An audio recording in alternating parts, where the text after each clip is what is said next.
السلام عليكم ورحمة الله وبركاته. هلك عاد نقدر جيسانستان وإذا عدا SSC Radio.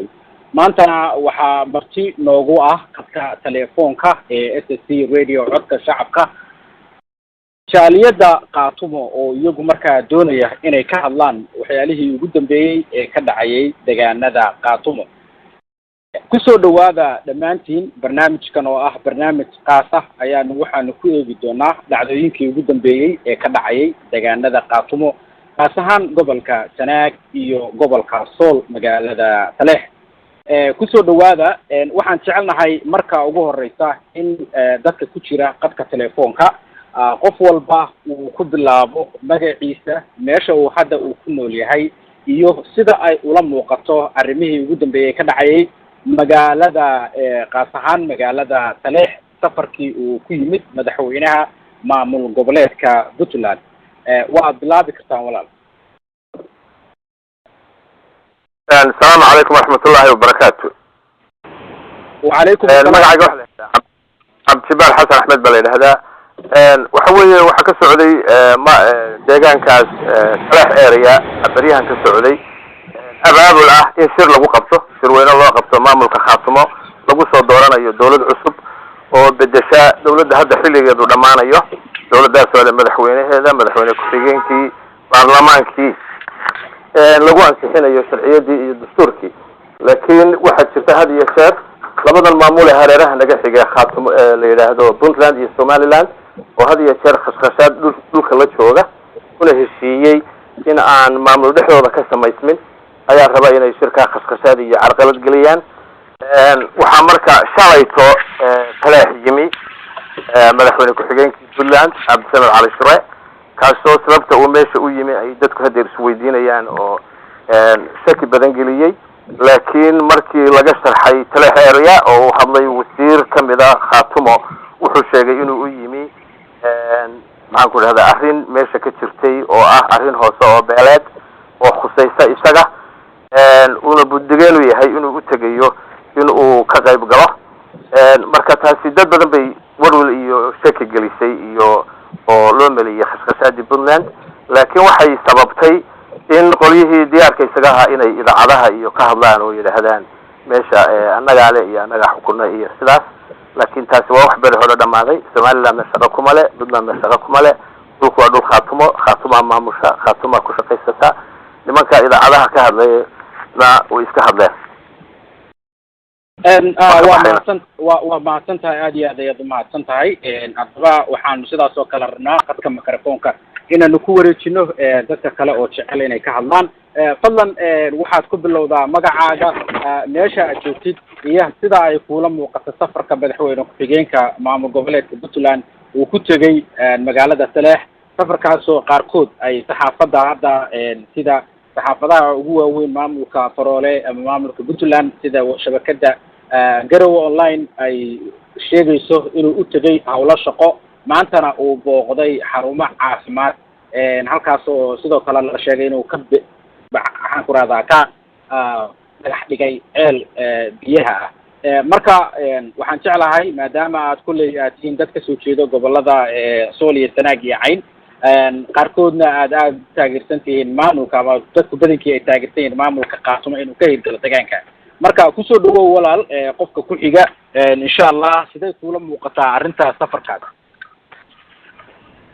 bismillaahir rahmaanir rahiim anigoo magacayga Khalid Khaliif waxaan la hadlayaa shacabka dadweynaha iyo shacabka Khaatumo ee muqaddaska barakeysan anigu arrintan waxa uu arkaa arrin huuhaa oo arrin wax ka soconin meeshuna waa meel Taleex magaalada Taleex ee barakeysan waa magaalo taariikh leh waa magaalo khaatimeysan waa magaalo shiro hore lagu qabtay oo beesha durbaantay ku shirin haddaan ka hadlo ninkan yimidna ninkan yimi wallahi ninkan horta shakhsigiisu matala tagad matala annagana ma matelo wuxuu ninkan qashqashaad u socday fitnad u socday fitnadiina way hagaagi weyday sababta waxay tahay reer khaatimo dhanna gacantay haystaan way midaysan yihiin waxaa odhanaya anigu kelmad keliya odhanaya waxaa odhanaya kelmadan odhanaya waxay tahay waxaan u sheegaya beesha dhulbahante cid kasta waa aragtaan arrinta waa aragtaan wax ee u socdaan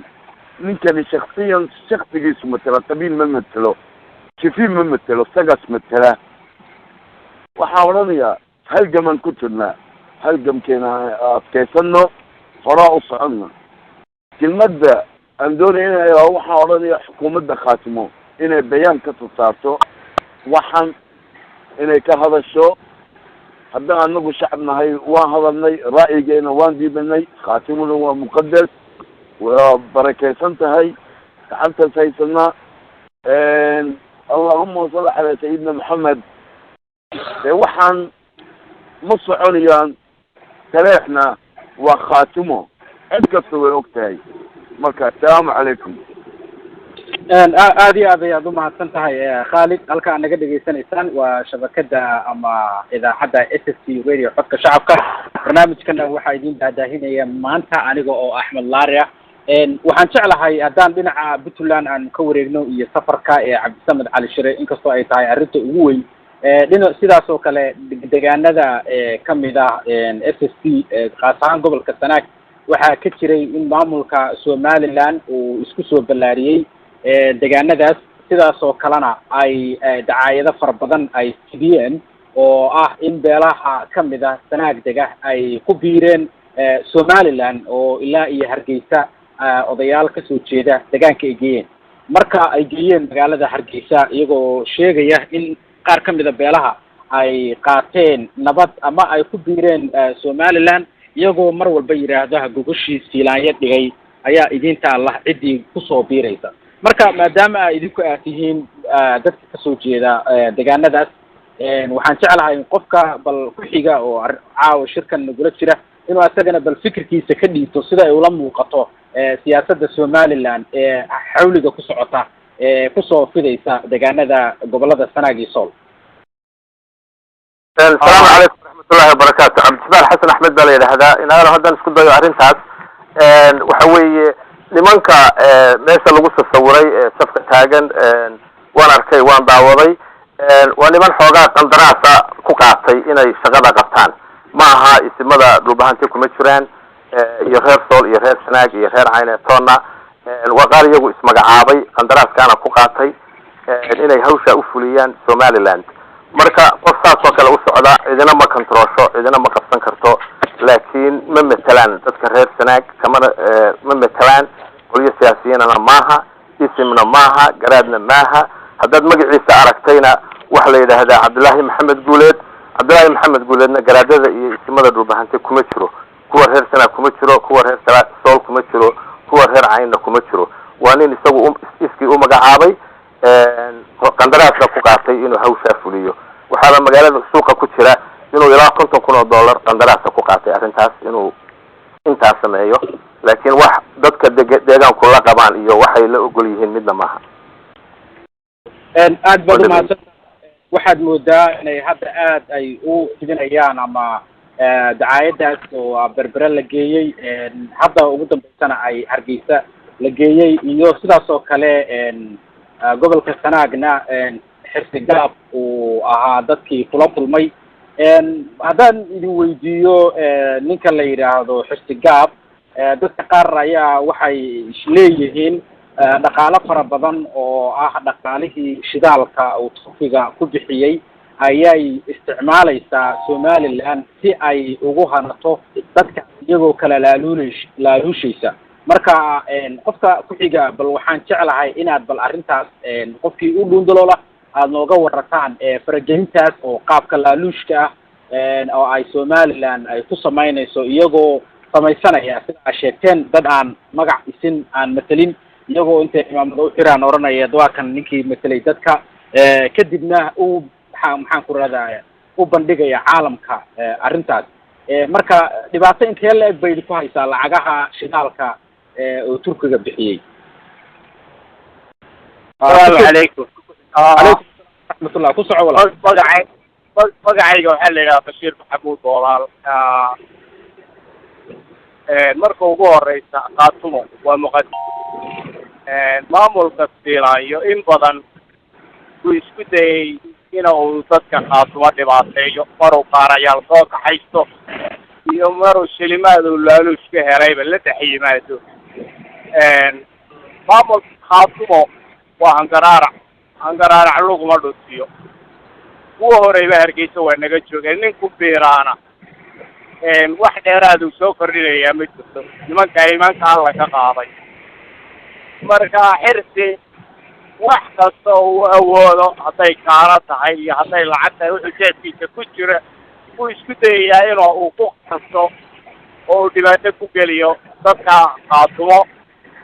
wax uga hirgelayaana ma jirto qaatumo waa mid dadkeedu waa mid nin iimaan beelay qaatumo iyo dadkeeda midnaba wuxuu u geysanayaa ma jirto annaga halkanka iyagu uu taagnaanayaa maamulada hareeraha naga xigay kuwa Farole iyo kuwa Sinaayana wax kasta hadday isku dayaan waxay na gaarsiin karayaan ma jirto waana ka bax ilaa aniga kugu diro waan ogaal u ahay magacayga Cabdisabaar Xasan baa la yiraahdaa mala hadalkaygu waa kugu yar bataye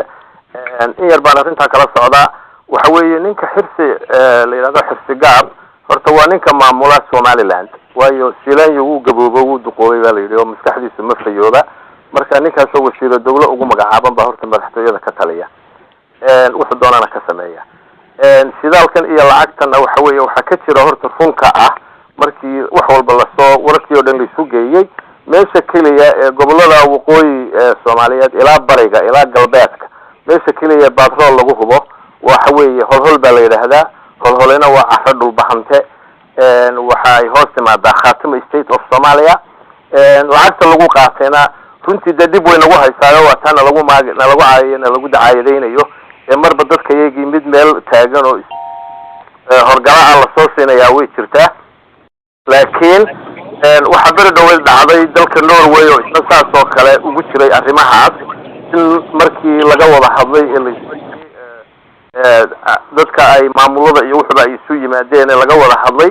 in dalka Norway markii loo qabsaday arrinta uu ka sameeyo dhulkaas inay ka bixiyeen raaligelin ka bixiyeen United Nations ka u soo qoreen oo yiraahdeen waxaanu kaliya ka shaqeynaynay nabadgelyada Soomaaliyeed iyo horumarka laakiin arrimaha shidaalka iyo waxaas waxay ku eedeeyeen company ay yiraahdeen Norway buu degan yahay laakiin dibadda laga leeyahay oo ay isaga qudhiisa waa ku siiyeen digniin inaanay mas'uulka ahayn marka waxaan u maleynayaa Turkiguna markiisa inuu apology ka bixin doono arrimahaas oo kale sidaas oo kale uu sameeyo midkana waa wax ka aqoon la'aan lagaga faa'iideystay oo ayan dal war u haynin dalka in badan sababtoo ah Turkigu kuma sameyn dalka daraasad kuma sameyn meel baad roo ku jirana war uma hayo eelka lagu sheegay holholna waa eel hoos yimaada reer Khaatimo wixii reer Khaatimo kaga taliyaan ama ka ogolaadaan ama cid ay u ogolaadaan baa iman karta xataa dawladda federaalka aba iyana saas oo kale qandaraasadaas oo kale u bixisa iyadoo aan la tashan reer Khaatimo marka waxa soo dhamay waa in waxba kama jiraan laakiin lacagta la bixinayo bilaashkaahi kulli dibteeda way nagu haysaa dibna way noo leedahay haddaan idin weydiiyo arrin la xiriirta xagga shidaalka inkastoo aan arrimo siyaasadeed aanu ka hadlaynay sida aanu ognahay magaalada Laascaanood waxaa soo gaaray raashin ka yimid Turkiga sidaas oo kalena Taleex waxaa soo gaaray raashin ka yimid Turkiga wararka waxay sheegayaan in Turkigu naftigiisa uu rabo maamulka qaatumo naftigiisa inuu cilaaqaad la sameeyo oo arrintani uu heshiis kala saxiixdo haddaan idin weydiiyo shacabka reer qaatumo maadaama badanaa labadan maamul ee Somaliland iyo Puntland labadoodaba ay quudaraynayaan inay shidaalka ay bilaalaan maamulka qaatumana uu u baahan yahay mid dekad leh halkaas oo shidaalka laga dhoofin karo sida wararka aan ku maqlay waxaa la yiri Turkigu la soo xiriiray qaatumo naftigeeda oo Somaliland ayaa waxay ku yiraahdeen qayb kamid ah shidaalka contractiga waxa ku saxiixi karta qoladaas ka saxiixa ayagan marka haddaan idin weydiiyo idinku waxaa taageeraysaan inkastoo aad doonaysaan maamul madax bannaan inaad noqotaan hadday idin noqoto Somaliland inuu ka soo golay hadduu ka noqoto inuu Puntland ka soo gala labadaa fikirma idin kala duwan yihiin hadduu damca Turkiga inuu shidaalka qoto السلام عليكم ورحمة الله وبركاته. حتى مركز waxaan already maamul madax banaan oo khaatimo la yiraahdo oo la mid ah Somaliland iyo Puntland la mid ah nahay hadii Turkigu loo yimaado waxaan u maleynayaa sidaal waxa la og yahay maanta bayaadan waxa la yiraahdaa Cabdirashiid Maxamed Bakor waxa ku noolaa Minnesota United States of America Cabdirashiid oo walaal raali noqo qof baa hadlaya insha Allah markuu wiilka ninka odayga kala hadlaya uu ka baxo adiguna markaa ku soo noqo fadlan qofkii ku soo noqonaya oo jecel su'aal markaa meesha taala inuu wixii fikirkiisa ka dhibto fadlan sheeg magaca waayahay inaanu maamulkan ay ka madax banaan Puntland iyo Somaliland ba waxaanu nahay oo dhexdooda degan khaatimo state of Somalia la yiraahdaa ma qaadan karo deal Somaliland saxeexday ama soo gashay mana qaadan karo mid Puntland soo gashay ama soo saxeexday ku jiro hay'adii doonaysa inay dhulkayga timaado ama wax ka qabato ma hawl kale ama dan kale waa inay toos ugu timaado khaatimo cid kale nooma soo kartaay inay cid kale noo soo martana raali kama nihiin kala mana heshiinayno haddii baad rool laga soo saaro meeshana bad loo waayi maayo iyo deked laga dhoofiyo mashaakil adduunka lacag baa shaqaysaa baad roolkuna lacag buu wataa ninka lacag haystaana deked waayi maayo dekeduna kulli mid hadeer la diyaariyo ama la dhiso bay noqonaysaa marka haddii batrool la helo waayi maayo deked laakiin marka hore technology batroolka bal sidii soo saaray ha timaado lacagtana ha timaado dabadeedna deked wala iska iibsan karayaa that's not a big deal aad ayaad u mahadsan tahay waxaan u maleynayaa waa runta caalamka oo dhan dad wadamo badan oo aan deked lahayn baa jira haddana wuxuudu dhoofsada haddii uu qof kale jecel yahay inuu ka hadlo radio waa ku salaamaya inaad salaamu calaykum عليكم السلام ورحمة الله وبركاته والله المقع شيك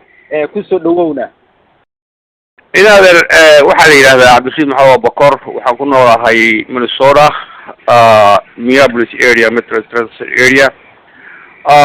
وحنا أرنتا كأورا لها أرتا مامول كقاطوة ومامول مقدسة ومامول شراء ومامول انترناشنال وعالم كله لغوغي هاي ومامول لمدة مامول هذا كتيرة دلك صوماليا قودهان isla markaasna ugu magac dheer inta banaanka laga yaqaan markaan ku soo noqdo khayraadka ku jira gudaha waxa wax laga wadiin karaa maamulka meesha xukuma cid kasta oo isku dayda inay ka faa'iideysato ama inoo fara dhaafto wax shicibka qaatuma ay ogolaanayaan maaha tan kaloo meesha jirta wax way dawlad federaal ah oo loo aqoonsan yahay ayaa dalka ka jirta dawladda federaalka ahi cid kasta ha aqoonsato laakiin dalka maanta ayagaa gacanta ku haya waxaan kala soo xariirin nooc kasta oo faragelina maamulka khaatumana kama shaqeeyaan dadkuna waa ka midaysan yihiin waxaan fari lahaa taas waxaan uga baxayaa xagga batroolka oo dadkaanu isku dayayaan inay manaafacaadsadaan annana aan u daba fariisano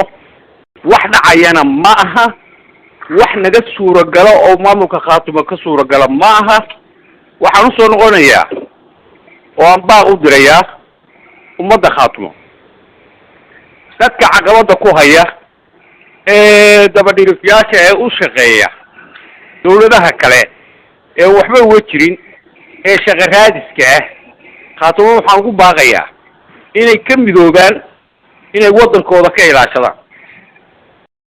maxaa yeelay dadka doonaya in lagu shaqaysto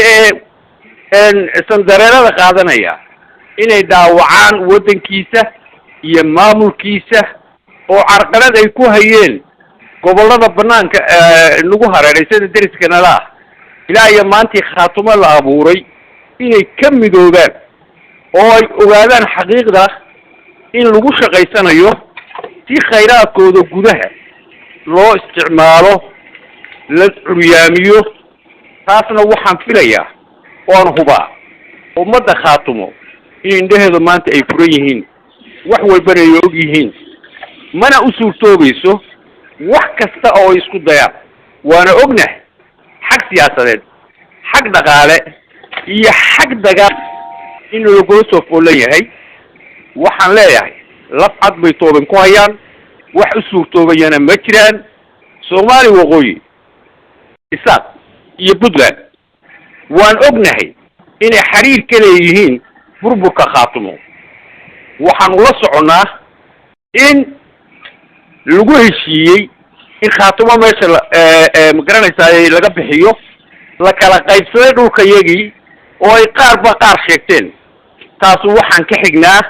ilaa gabadheeda ay naga nooshahay ama wiilkiis uu naga nool yahay inaya soconayn waa in xaqiiqda iyo ka fogaan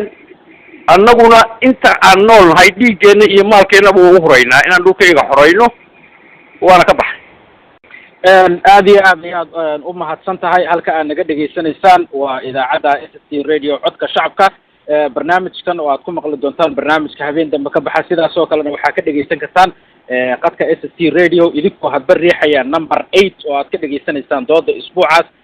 SST radiona waxaan idiin sheegaynaa numberka 415 ee North America inaanu ku bedeli doono number cusub oo ah 712-432-725 haddii ilaahay iyadoo aad ku arki doontaan shabakadahana sidaas oo kale numberka cusub waxaan jeclahay numberka aniga ayaa idinku celin doona haddii ilaahay idmo numberka cusub ee SST radio North America waxa weeye 712-432-725 waxaana ka heli kartaan shabakada sida Boocam oo kale beti hore haddaan usoo noqdo xagga deegaanka qaatumo gudihiisa oo aan ka baxno bal tan siyaasadan iyo colaadan Somaliland iyo tan siyaasadan Puntland iyo sida aad sheegteen inay rabaan inay dadka kala qaybsadaan wadankana kala qaybiyaan idinkuna aad sheegaysaan inaad arrinta aad uga soo horjeedaan waxaa lagu ballansanaa in la qabto shirkii labaad lagu dhisi lahaa maamul rasmi ah haddaanu eegno shirkii hore lagu dhisay magaalada lagu qabtay magaalada Taleex lagu dhisay maamulkii koowaad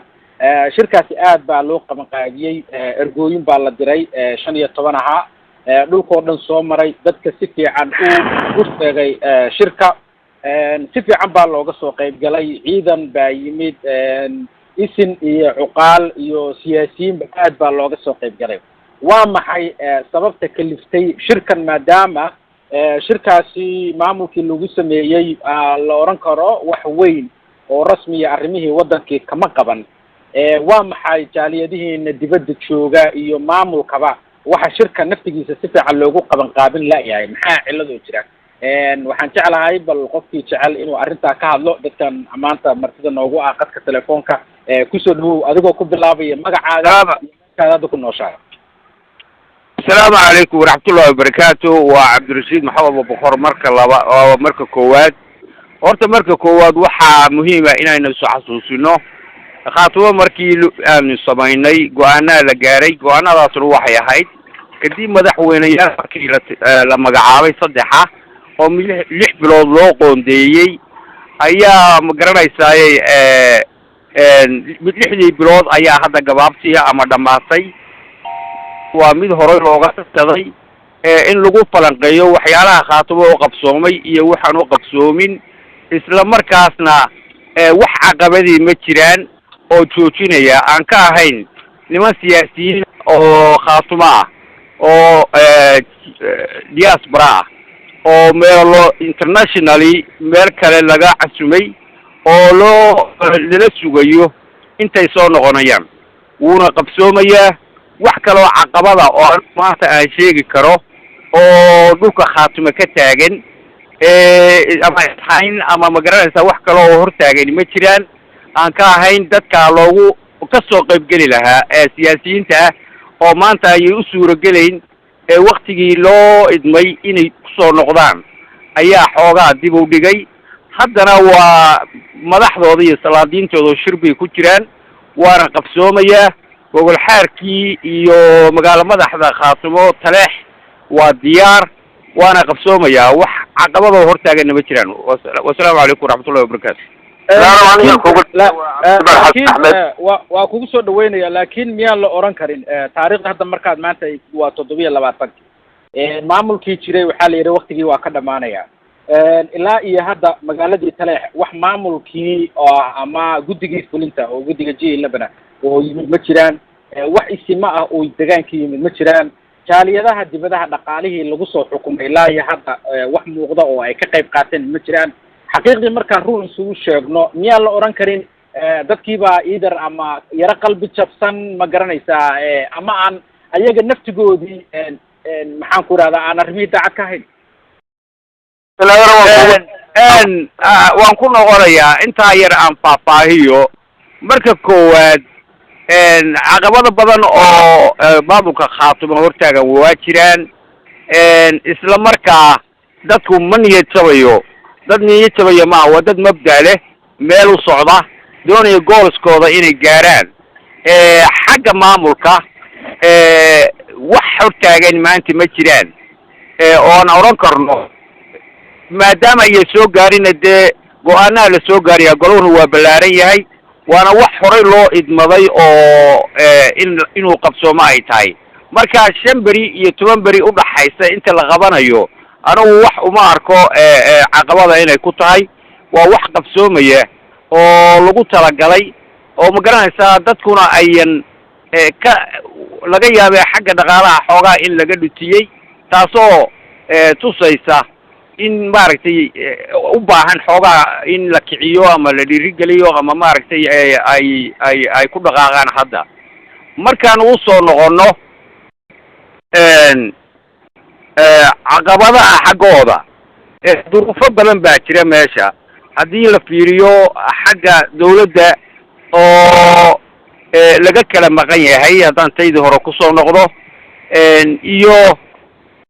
iyo matqa abaabul guud markaad shir qabanaysaa abaabul badan baad qaadanaysaa abaabulkaasuna ama waa dib dhici karaa ama waktigii buu kusoo toosi karaya waa maasanta qofka abaabulku aad u wanaagsan yahay magacay waa cabdisabaax xasan axmed raalli ahow abaabulku aad iyo aad buu u sarreeyaa shirka waxaa marti qaaday haddaad la socoto degmada Taleex degmada Taleexna way hadleen barnaamijyadoodina iyo hadalkoodina wuxuu ku jiraa website-yada inay shirki diyaar u yihiin inay marti geliyaan isimadiina waxay joogaan Boocame haddeer Boocame ku sugan yihiin intoodii badnayd oo ay ajandayaashii iyo arrimihii ku diyaarinayaan marka waxa qabado weyn oo badan ma jirto waxa la sugayaa shirar yaro international oo ay qoladii G11 qaar kamidii ay tagayaan iyo shir kale oo isaguna meel uga socdo isaguna soo gabagabaya ayaamaha socda wax dhibaato kale oo jira ma ogi qurba joogtuna hawshoodina waa la diyaar oo hawshoodi waa diyaar tigtaankoodina waa diyaar haddeerna arrinta sidii hore way ka sahlan tahay oo dee Taleex airport baa laga dhisay oo already laga furay marka diyaaradun baa lagu soo degaya wixii dibadda ka imanaya marka shirkiina la si caadi u socdaa waana dhici doona ayaamaha soo socda waxaan jeclahay inaan idinka waraysto xaalad deegaanka gudaheeda dadka qaarkood waxay u arkaan oo ay leeyihiin maamulka Khaatumo waxyaalaha lagu dhaliilo waxaa kamid ah in uusan maamulkii deegaankii uusan ka samayn maamul wax gudoomiye degmooyin ah iyo sidaas oo kale nidaam cashuur aruurina oo dhaqaale uu ugu soo ururi lahaa inkastoo la leeyahay maamulkan baa lagu sameynaya ahmiyad intee la-eg ayay idin leedahay in maamulka uu bilaabo shaqo rasmi ah ka maamul ahaan shaqadii loogu talagalay inuu bilaabo marka kusoo dhawow qofkii jecel oo arrintaas inuu ka hadlo السلام عليكم وعبد الله حسن أحمد وسريسا dhulka qaarna waa laga bilaabay gobolka Cayn oo kale waa laga bilaabay maamulkii waa ka dhisan yahay una shaqeeyaa una ka hirgalay meelo kalena waxa isla waa laga sameeyay degmada Taleex oo kale wuu ka jiraa meeyarkii baa jira cashuurta waa la qaadaa wax waliba caadi bay u socdaan Boocame area iyo Tukaraq area way ka shaqeysaa sidoo kale oo way ka jirtaa imikana waxa la doonayaa maamulkii oo dhameystiran iyo waliba dheer oo ku filan in loo sameeyo waxa la doonayaa in madaxweyne la doorto ku-xigeen la doorto baarlamaan la doorto wasiiro la doorto dastuurkii la ansixiyo iyo sharciyadii kaleeto ee loo baahnaa in si rasmi ah u shaqeeyana waa laga rajo qabaa marka inaad rajada iyadu aad iyo aad bay u sarreysaa waad mahadsan tahay waan ku darayaa Lario adoo raaliya waxaa jira laba face ayuu lahaa waxa la yiraahdo maamulkan laba face buu lahaa facekii hore waqtigiisii waa dhamaaday sidaan sheegnay facekan soo socda waa mid complete oo maamulka u dhan yahay sida saaxiibkayga iga horreeya uu sheegana waaba bilaabatayba oo waad aragtaa buu hodlay laga sameeyey tanna waa dhacaysaa in meel walba oo ka tirsan dhulka khaatumo maamul uu gaari doono hadday xag ciidan noqoto iyo hadday noqoto xag municipality-ga iyo dawladdu si ay u kala sarreyso in la samayn doono waa mahadsanti aad iyo aad u wada mahadsan tihiin su-aasha ugu dambaysa oo aan jeclahay inaan idin weydiiyo waxa weeye marka laga reebo maamulka puntland siyaasadda weliba ay ka imanayso maamulka faroole oo dhinaca somaliland waa dagaalku waxaad moodaa inuu ka dhab yahay hadday siyaasiyan ay noqoto iyo hadday noqoto xabad waxaan ognahay dagaaladii gobolka cayn ka dhacay inay aadna dadku ugu dhinteen dhaqaalo fara badanna uu ku baxay meeshaasna dagaalkaasi inuu ahaa dagaal aad ay iskugu soo gurmadeen dadka meeshaa degan dadka kale gobolada sool iyo sanaagna ay u gurmadeen dhaqaale ahaan markii la fiiriyo qurba joogto kale waddankiina qaarkood SSC ha noqoto ama qaatumo ha noqoto ciidan ahaanba lagu tegay somaliland hadda haddii la damco in laga kiciyo deegaanada especially sool waxay u baahan tahay ciidan xoog leh waxay u baahan tahay dhaqaale idinka haddaa qurba joog tihiin iyo ama la hadlaysaan dadkii waddanka joogay maxaad ma aad see uga kicin kartaan maamulka somaliland ee degay magaalada laascaanood see uga kicin kartaan bal fikirkiina baan doonaya inaan arrintaa wax ka ogaado السلام عليكم بسم الله الرحمن الرحيم وعليكم السلام ورحمة الله وبركاته فكر ولا مقعد فكر كان جديد اوكي والسلام يا حسن علي ولا aadna waa kaaga mahad celinaya sidaas fiican iyo waktiga aad na gelisay haddii aanu nahay jaaliyadda diasporada joogta dibadaha ee reer khaatumo magacayga waxaa leedahay aalkaa cabdi su-aashaad i weydiisay markaan usoo noqdo inadeerow way jirtaa waxaa la yidhi soomaalida waxay ku maamahdaa marka weylaha la helaa looda la maalaa waktigan aynu joogno markaynu ka tixraacno ama ka bilowno waad og tahay oo maamulkeeni 18 bilood aynu ugu talagalay si kumeel gaar ahaana waktigiisii way naga soo dhammaaday waxaan ku xoojinayaa su-aashaada in aanu haddii ay noqoto haddii rabiidmo markaanu qabsano fayska saddexaad ee khaatumo state maamulka buuxa ee aan kala dhartaalayn ee dhamayska tiran loogu sameeyo inaanu markaa si fiican haddii aanu nahay diasporada haddii aanu nahay gudaha oo aanu lafteeda ka warhayno xaaladooda iyo abaabulkooda inaanu si fiican uga buuxsan doono xoreynta iyo hanashada waddankayaga ay ku hayso maamulka SNM ee uu hogaaminayo maxamed axmed siilaanyo horeyna ugu guuldaraystay guuldarro dambana way u iman doontaa diyaarna waxaanu u nahay sida aanu ognahay dhammaantayo ga warhayno inaanu ka buuxsan doono nidaamka haddaba markuu noo dhamaystirmo waxaanuna ku rajo qabnaa ciidan dhaqaale haddii alla kure talo intaba inaanu ku filan nahay dhamaystirano waddankayana gacanta kusoo ceshanano wasalaamu calaykum waraxmatullahi wabarakatu xasan axmed weeye inaadar saaniyad dagaalku marka la gelayo wuxuu u baahan yahay waxaan ku idhahdaa saabaan iyo maal iyo ciidan iyo waxba waa u baahan yahay intaba waanu isu geyn karaa waanuna kaga saari karaa SNMta iyo dhulkeedaba laakiin waxa weeye maadaama aanu de maamul dirsanay oo maamulkii iyo kala dambeyntii wixii o dhan ba aanu sallaxanay de waxaan u baahannahay marka maamulka iyagu noo disaangareeye la yidhaahdo arrintaasi waa diyaar waa lagu kicin karaa inaanu ku kicin karno umalayn mayno inay waqti badan nagu qaadanayso annaga qudhayada hawl badani way gelaysaa laakiin haddii aanu isgallo annaga iyo somaliland waxaan umalaynaya inaanu cirkaa ula baxayno qalabkii iyo saanadii iyo dagaalkii iyo ciidadii iyo wixii o dham inaad arwa noo diyaar marka iyagaa og meesha ay aadayaan hadday tegi waayaan somaliland anigu waa kusoo noqonayaa cabdirashiid baan ahay cabdirashiid maxamed waxaad ogtihiin somaliland sideedaba inay madaxa dhulka ku garaacayso waxay ku taamayeen ama soomalidiid baaban oran karaa waxay ku taamayeen sanooyinka badan ee 22 sano ah ee ahaa in soomaaliya ay ka go-aan oo soomaaliyaba ay gooni ka istaagaan waa u socon weyday waxaan ognahay meelo badan oo lagu shiray oo waxba uga socon waayeen iyagoo carab burbura ayay waxay damceen inay dhulka Somaliland oo ula baxeen oo iyagoo ay lahayn shanta beelood iyo inta ka badanba ay degan tahay inay la wareegaan uma shaqaynayso waxay ugu shaqaynayn ummadda dhulbahante ama khaatumo waa ka midaysan yihiin xoreynta dhulkooda ay soo ceshadaan horena dharbaaxooyinkii ugu dhacay kuwa ka daran ayaa ku dhici doona waana mid aanu ku foolanahay oo aan doonayno inaan ka dhamayno oo ka tirtirno oo ka xaaqno waxyaalahan media ay la soo taagan yihiinna waa hal bacaad lagu lisay umana suurtoobayso waxaan ku boorinayaa ummadayda Soomaaliyeed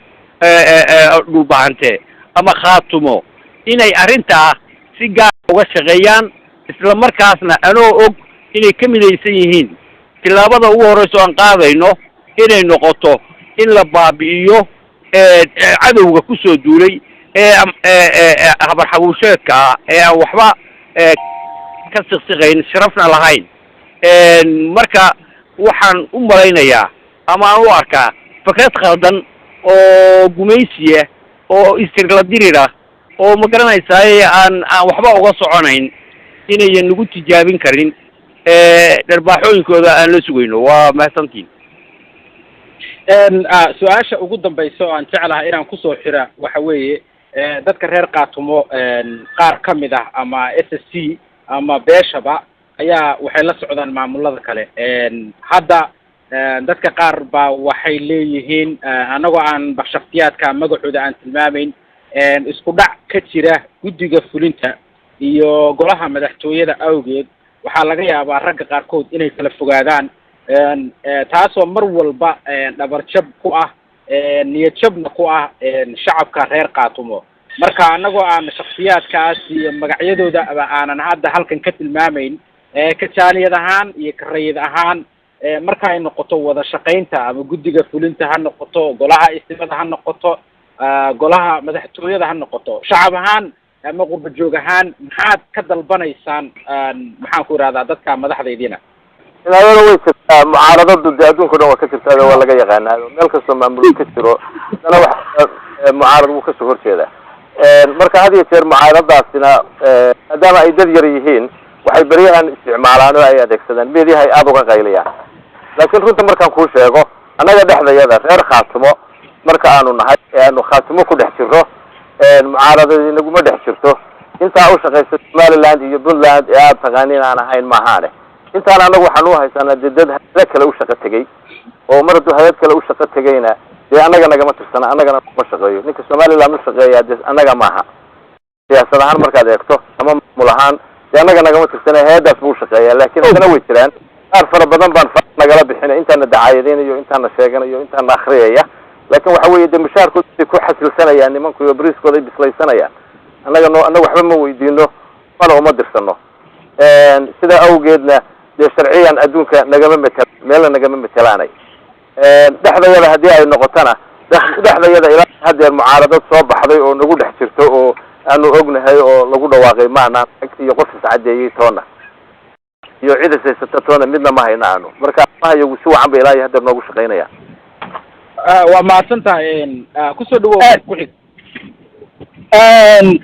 aniga magacay waxaa la yidhahdaa Kaysa Jaamacnaaye su-aashan aadna weydiisay aad dadka shacabka oo Khaatumo aad soo dhigtay horta wax ka jira ma jiraan ama golaha dhaqanka ishaysigiisa ama golaha madaxtooyada ama golaha siinay waa waxay la wareegayaan labada maamul ah hareeraha naga xiga ayna ku kala dilayaan Khaatumo dhexdeeda si ay macnaha u burburto ay ku wadaan mana jirto mana dhacayso isqabad golaha dhaqanka iyo madaxtooyadu ay isqabtaan ama jiilna ama jiil labana ay isqabtaan mana jirto mana maqlin mana doonto waa wax maamulaha hareeraha naga xiga ay wadwadaan ay buunbuunayaan wararka waanu ognahay isimadayada madaxdeeda madaxtooyada madaxdeeda ilaban waan waxaan la soconno wax naga qarsoonna ma jiro haddaanu Khaatumo nahay shacabka Khaatumo waa tanac ay meelaha la wareegayaan labada maamulo hareeraha naga xiga marka wax ka jira ma jiraan isaysina ma jiro mana dhici doonto mana dhacayso. السلام عليكم ورحمة الله وبركاته وعبد الرشيد أنا آد وأتكينا يا ما إنفستايز كرينا يا هذا إن كان كوري كيس يجوري وحكيرة ذات كانوا وذات ضي أو إسكوجي يمد إن اللجوء هذا كويس تاجان كان حروبان نكستا أو إسقوا شيكتي إنه معمول يهي ما ذا هذا يضو آد بنوها مثلاً وضد اسكو دوبان وضد اسكو مبدأ وفاوندريس وكوي أساسي لغة أتاجي خاتمه هدي جميسي يكون قبل هذا عرقلة نكوه أنت أنا كلا قبية أي دمعان إني ورفافين تا أما ميديا جريان كلمات لاقية أو إسكهذا لو نو معلي كرتاء وحن لا يعني ومديسيهين مدحضيضو هدايهين مدحوينه يهداي قولها دقن كيهين يقولها كي اللبن ومد واسكو قستي واسكو أولي الدير كيدوية ميديا وحا لغسو دينا ينا وحا جيرا كوا شغل راسدية دبقودي قانو نقانو ايا ميلاها وحوضوضة او ايوغو سندريرا قاطة دولكودي دالكودي نقطي waxaan leeyahay ma dhicayso ma dhici doonto in madaxda iyadoo isqabato isku qasti weeye way isku fikrad isku meel bay u socdaan Allah barakeeyo waa mahadsantihiin aad iyo aad u mahadsantihiin kuwaas waxay ahaayeen qaar ka mida jaaliyada reer qaatumo ee qurba joogta ah oo u waramayay raadiyaha SST radio codka shacabka barnaamijkana waxa isku soo dubarday aniga oo Axmed Laariya sidaas oo kale waxaan idin ogeysiin doonaa SST radio numberka sida caadada ah ka dhageysan jirteen 415 655 ever 8 hal 6 aanu u bedeli doono ama numberka loo bedelay 712 ever 25 mustaqbalkana barnaamijkana waxaad ka dhageysan doontaan marka aad garaacdaan numberada labada number midko ee SST radio waxa riixi doontaa 8 adigoo ka dhageysan jeeda doodan sidaas oo kale shabakadahana waa ka dhageysan kartaan insha Allah inta aanu barnaamij noocan oo kala ku fulmi doono waxaan idinkaga tageynaa sidaas iyo nabadgelyo.